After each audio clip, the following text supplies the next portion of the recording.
Bucks, Sixers, little quick hitter preview to get you ready for tonight. A game I'm commentating on the Hot Mic app, promo code SCOUT. Download the Hot Mic app, promo code SCOUT. You can hear me call the Bucks Sixers game. First of all, of course, Giannis, the biggest threat in transition, him taking the ball coast to coast. If he sees gaps in driving lanes, he loves to attack from this top of the key spot. And if you're guarding shooters out of here, if you're hugging shooters and he sees space to get in these gaps, that's when he's so dangerous with all the long steps, Euro steps, spin moves, so on and so forth. Joel Embiid tonight can't lose his cool at all, because if you spend any time complaining to the refs like this, Giannis against smaller guys, small-bodied guys that can't guard him, he's just going to go right through you, gets the rim for dunks. He's first in the league in points in the paint, first in the league in fast break points. Simmons did a fine job on him, matched up a couple times. You see him kind of baiting him, going underneath the screen there, and then that's when Simmons does really well too. He creates some of the most fast break points in the league by driving, kicking out for threes. Embiid, though, is the guy that's going to start on Giannis, and he did a great job holding Giannis to 18 points overall, resisting his spin moves, being physical with him. It seemed like Embiid basically just played him really well, knows his moves, good instincts. He'd keep backing up, great verticality at the rim, swiping down at the ball. Just has a really good feel for how to guard Giannis. You see, again, the head games, playing really, really far off him, waiting for him in the paint. When Giannis becomes a roller on the pick and roll, again, you just wait for him on the roll, you keep backing up, you go vertical, hand straight up, and if he makes that shot, you live with it.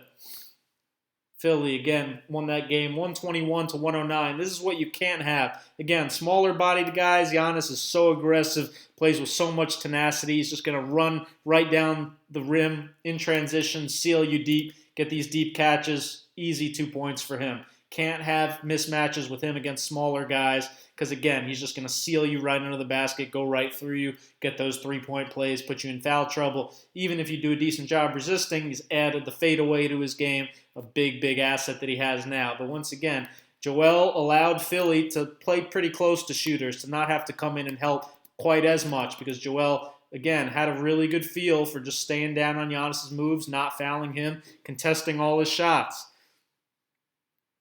And then Philly, probably the best asset they have is so many bodies between Horford and Simmons and Embiid. So many bodies that can resist Giannis, push his shots out. For Philly offensively, like I said, even though Giannis is first in the league in points in the paint and fast break points, Simmons ranks fourth in the league in boast. He puts a tremendous amount of pressure on the defense, which forces Milwaukee to collapse, worried about him driving, and then Philly's going to kick it around, spray the ball around for threes. Horford, when he plays the five with Simmons, I think that's when he's at his most dangerous. Simmons, of course, being the point guard, but it's also an asset when they're playing so far off Simmons. He's become a lot better this season doing these kind of dribble handoff type things because his defender's so far off him. What that means is if Simmons sets a good screen, the ball handler is going to have a wide open shot because Giannis is waiting all the way back at the rim, playing Simmons like a five-man who can't shoot.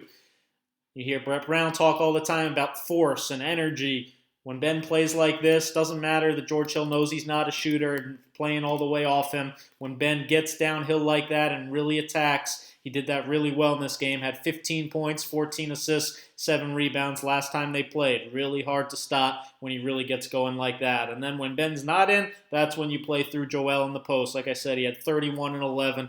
Really, really tough to stop in the post. Even though Milwaukee has a lot of guys with size, they definitely had a lot of trouble with Joel, his face-ups, all the different assets and things he can do. But Milwaukee, without question, has gotten better defensively. They're the best defense in the league right now. Philadelphia ranks fifth. You see in pick and rolls, like I said, Lopez loves to drop, wait for you at the rim, and then they have great verticality. Him and Giannis both on Zion here, both have their hands up at the rim. Braun on an ISO. I showed the video the other day. Karl Anthony Towns always not coming over to help. Look at Brook Lopez. He comes over to help. He blocks the most shots in the league. He does a great job impacting shots at the rim. They give up the fewest points in the paint, but the most threes, interestingly. So that'll be a nice chess match. And then what they really want to force you into is long twos. They do a great job. Wesley Matthews here, getting into Devin Booker, forcing him to get off the three-point line, making him go to this mid-range area. And if you have a guy like Devin Booker who can hit him, occasionally gives Milwaukee a little bit of a problem. Philly, though, besides Tobias, doesn't have a ton of guys who can make that shot. Another thing to watch out for because Milwaukee forces you into mid-range so well. Again, Hot Mic app on the App Store or Google Play. Just search Hot Mic just like this. Enter promo code SCOUT. You'll hear me call the game over the TNT feed tonight. Sync it up with your TV. Check it out. Hot Mic app, promo code SCOUT. Appreciate you guys watching. Make sure you thumb up, hit that subscribe button, and I'll talk to you soon for the Sixers-Bucks game.